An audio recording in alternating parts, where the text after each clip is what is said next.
Fundación BBVA Continental y a su programa Leer es estar adelante.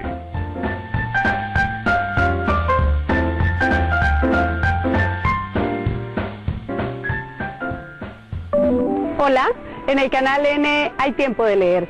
Seguimos en la 20ª Feria Internacional del Libro de Lima, en el Parque de los Próceres, en Jesús María, y hoy vamos a hablar con un autor francés. Es el autor de este libro, Crónicas de Jerusalén, y de otros más de los que vamos a hablar, Guy Delisle. Guy Delisle, bienvenido al canal N. Muchas gracias, buenos días. ¿Siente usted que es más fácil para usted expresarse a través de dibujos que a través de escribir una historia, de ser un escritor?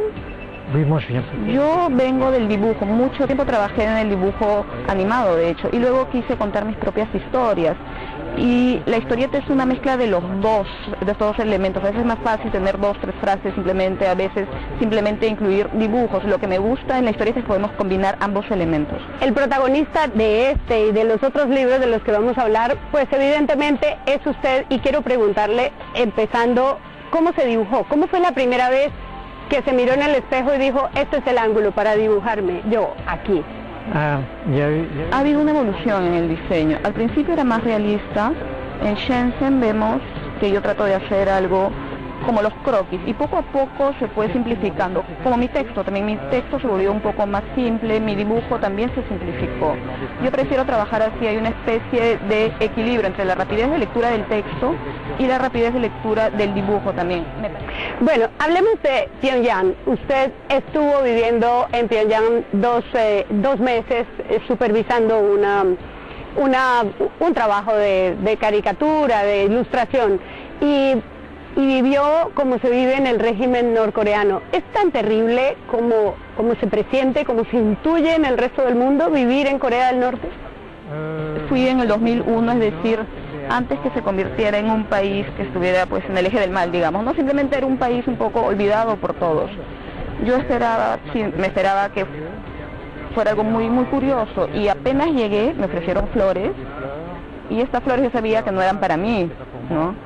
Así que fuimos a una pequeña montaña donde estaba la estatua de Kim Jong-un de 22 metros de alto en bronce, y yo tenía que dejar ahí las flores, ¿no? Mostrar mi respeto a esta autoridad. Y lo mismo ocurre con todos los viajeros, así que fue algo muy raro, sí.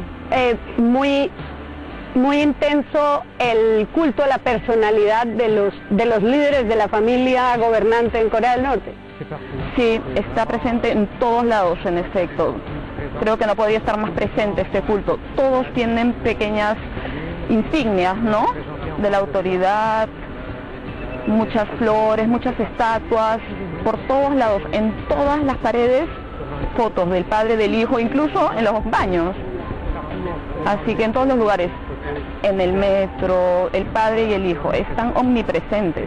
Bueno, hablemos de Crónicas de Jerusalén, porque usted lo que hace en Crónicas de Jerusalén es contar lo que le pasa a un hombre amo de casa cuando llega a un lugar tan interesante, tan extraño. ¿Qué fue lo que le ocurrió a usted? Pero cómo mantenerse en la mitad de la línea de la vida cotidiana y no entrar en la discusión política alrededor de lo que pasa en Medio Oriente. Yo lo hago de una manera muy simple. Yo tomo mis notas y luego leo todas estas notas y me digo, bueno, esto es interesante, esto no es interesante, y no me digo, uy, tengo que hablar de algo negativo de los palestinos o de algo negativo de los judíos. Simplemente me contento con contar lo que veo, ¿no? Y creo que es la manera más honesta de hacerlo. Como yo soy alguien muy curioso, creo que pude ver más o menos todo lo que uno puede ver cuando se pasea a pie en Jerusalén, ¿no?, cuando quiere hablar de la vida diaria.